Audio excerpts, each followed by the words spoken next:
राजनीति की दुनिया की बात करें तो साथियों, हल्का बरवाला के अंदर बीजेपी ने बहुत ही मजबूत प्रत्याशी मैदान में उतारा, रणबीर गंगा, और उसके नतीजे भी आ रहे हैं। आज के दिन बरवाला का चुनाव के अंदर बहुत ज़्यादा सरगर्मियां हैं और आज हम जानना चाहेंगे कि रणबीर गंगवा जी क्या मान के चल रहे हैं कि आज के दिन बरवाला का चुनाव कहाँ पर खड़ा है और बीजेपी कितनी मजबूत है। सबसे पहले तो राम राम जी सभी को।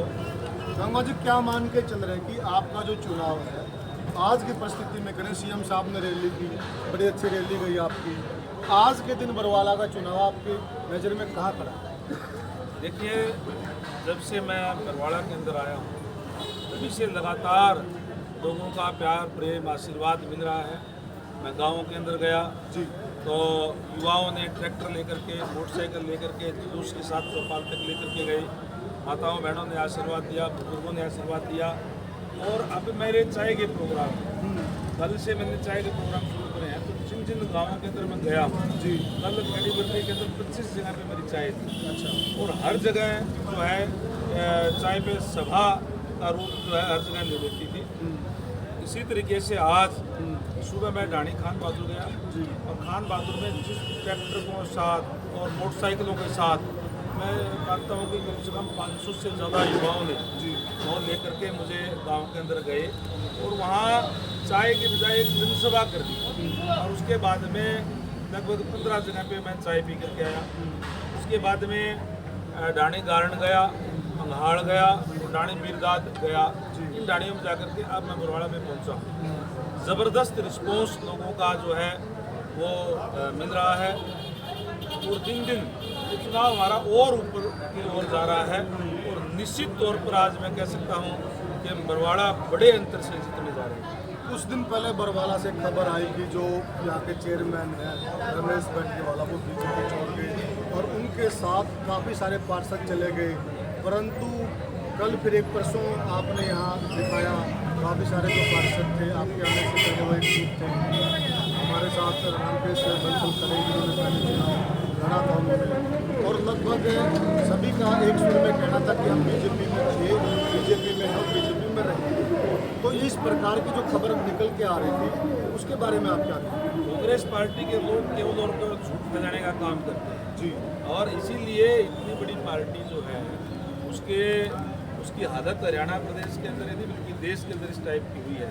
और लोगों को उनकी झूठ समझ में आ गई, हर बात पे झूठ फैलाने का काम करते हैं। और हम तो केवल और केवल जो बात जो सच्चाई होती है उसमें कहते हैं। आप पार्षदों की बात करें, उन पार्षदों को आके कह दिया, आप 2 दिन और रुक जाओ, आप फिर देखना कि कितने लोग, कितने समाज के लोग और पार्षद भी उनमें से और हमारे साथ आ रहे हैं, इधर हमारे संपर्क के अंदर है। आज लोग जो है भारतीय जनता पार्टी जो कहती है उस पर विश्वास करने का काम करते हैं। भारतीय जनता पार्टी ने जो कहा है करके दिखाया है पहले भी, और आज भी हम जो कहेंगे वो करके दिखाएंगे। आज ही हमने जो हमारा मैनिफेस्टो जारी किया है उसके अंदर जो जो चीज़ें कही है, लोगों को विश्वास है कि भारतीय जनता पार्टी ने कहा है तो उसको पूरा करने का काम करेंगे। इसलिए निरंतर लोग जो है बरवाड़ा हल्के में भी और प्रदेश के अंदर भी भारतीय जनता पार्टी के साथ जुड़ते जा रहे हैं। आज हमने मैनिफेस्टो जारी किया, उस मैनिफेस्टो के अंदर हमने ये बताया कि हम आने वाले समय के अंदर हर एक गृहिणी को लाडो बहन के नाम से जो है 2100 रुपये प्रतिमाह उनको देने का काम करेंगे। 500 रुपये में सिलेंडर देने का काम करेंगे, जो हमने शुरू ही कर दिया है जी। बिना खर्ची बिना पर्ची के हम 2 लाख नौकरियां युवाओं को और देने का काम करेंगे, ताकि युवा जो है युवाओं को रोजगार मिल सके। हम 10 शहरों में IMT खुदा की तर्ज के ऊपर और इस टाइप की योजनाएं लेकर के आएंगे, जिससे 50-50 हज़ार लोगों को, युवाओं को जो है वो नौकरियाँ मिले और इस तरीके से युवाओं को नए रोजगार के अवसर प्रदान हो। चिरायू हरियाणा जो हमने दिया उसमें 5 लाख रुपए तक का गरीब आदमी का इलाज प्राइवेट हॉस्पिटलों के अंदर फ्री होता है, उसको हमने 10 लाख रुपए उसकी सीमा करने का काम किया है। यानी अनेक तरीके के जो वायदे हमने किए हैं संकल्प, हम केवल वायदे नहीं करते, हम घोषणा पत्र नहीं बनाते, हम संकल्प पत्र जारी करते हैं। तो संकल्प लेकर के और सरकार बनते ही उसको बस लागू करने का काम करते हैं। जैसे हमने पहले लागू किया है, लोगों को विश्वास है, हम उसको आगे भी लागू करने का काम करते हैं। कांग्रेस पार्टी का कहना था कि बीजेपी पार्टी का गांव में बड़ा विरोध है, परंतु हो उल्टा रहा है। किसान संगठनों ने रामनिवास घोडेला का विरोध किया और आज एक वीडियो आई है गांव जुगलार से, एक किसान साथियों के बराबर में खड़े होकर सरेआम मीडिया के सामने ये बोल रहे हैं कि मैं उनके पास गया, लड़के के लिए भी मेरे से पैसे मांगे। तो ये बाजी कैसे पलट गई? तो शुरू से कह रहे हैं, जो कांग्रेस पार्टी है उन्होंने हमेशा ही नौकरियां बेचने का काम किया, नौकरियां दी नहीं, नौकरियों को बेचने का काम किया। हर एक नौकरी के रेट फिक्स थे उनके राज के अंदर, और इसीलिए लोग आज उनसे जवाब मांग रहे हैं। भारतीय जनता पार्टी की सरकार बनने के बाद हमने ट्रांसपेरेंसी के आधार पर नौकरियां देने का काम किया। हर गांव के अंदर, शहर के अंदर हम जाते हैं, बताते हैं बच्चे आकर के, माँ बाप बताते हैं कि मेरा बेटा जो है प्रोफेसर लग गया, मेरा बेटा जो है इंस्पेक्टर लग गया, मेरा बेटा क्लर्क लग गया, कोई डी ग्रुप में लग गया, कोई HCS तक की जो है भर्ती हुए हैं। ऐसी बातें लोग आकर के हमें बताते हैं, और हम ये नहीं कहते कि हमने इनको नौकरियां दी, हम ये कहते हैं कि इन बच्चों ने नौकरियां ली अपनी मेहनत के दम पे सरकार से, हमने दी नहीं। ये फर्क है कांग्रेस पार्टी में, भारतीय जनता पार्टी में। युवाओं के अंदर विश्वास पैदा करने का काम किया है। उन कांग्रेस पार्टी के लोगों ने युवाओं का मोराल डाउन कर दिया था। उनके मन में ये थी कि मैं पढ़ लूँगा, लिख लूँगा, लेकिन मेरे माँ बाप के पास पैसा नहीं है, मेरे माँ बाप के पास पॉलिटिकल सिफारिश नहीं है, तो नौकरी तो मैं लग नहीं पाऊँगा।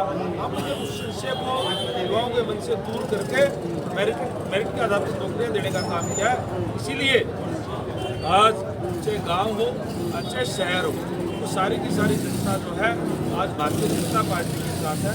हम गाँव के अंदर गए हैं, लोग करके हमारे साथ आए हैं। किसी से पूछा जाता है कि अपना मुकाबला वो किसके साथ मानते हैं, वो बोलते हैं हमारा मुकाबला बीजेपी के साथ है। अगर संजना सातरोड से पूछा जाता कि आप अपना मुकाबला किससे मानते हैं, वो भी कहते हैं हमारा मुकाबला बीजेपी के साथ। यानी कि जो मुख्य विपक्षी पार्टियां हैं वो बीजेपी को जरूर मान रहे हैं, बीजेपी किसके साथ मानती है, हमारा मुकाबला किसके साथ? देखिए, मेरा अपना जो राजनीतिक अनुभव है, मैं पार्षद से लेकर के 2 बार MLA भी रहा, MP भी रहा। मेरा जो अपना आंकलन है, हमारा उन पार्टियों के साथ कोई मुकाबला नहीं है। हम जो है उनसे बहुत आगे हैं, और जो दूसरे और तीसरे के लिए जो कशमकश है वो कहीं न कहीं कांग्रेस और जो हिंदू बसपा का जो कैंडिडेट है संजना सातरोड, उनके अंदर दिखाई दे रही है। कोई सा भी उसमें आगे जा सकता है। आपको क्या लगता है कौन इनमें आगे निकल सकता है? बता रहा हूँ ना कि आज जिस तरीके का माहौल है, भारतीय जनता पार्टी तो काफ़ी आगे है, और उनमें से मुझे लगता है कि हो सकता है संजना सातरोड भी आगे हो, और हो सकता है कि कांग्रेस पार्टी बराबर के सबसे लगे। तो साथियों, ये हमने बात की भाजपा के जो प्रत्याशी हैं रणबीर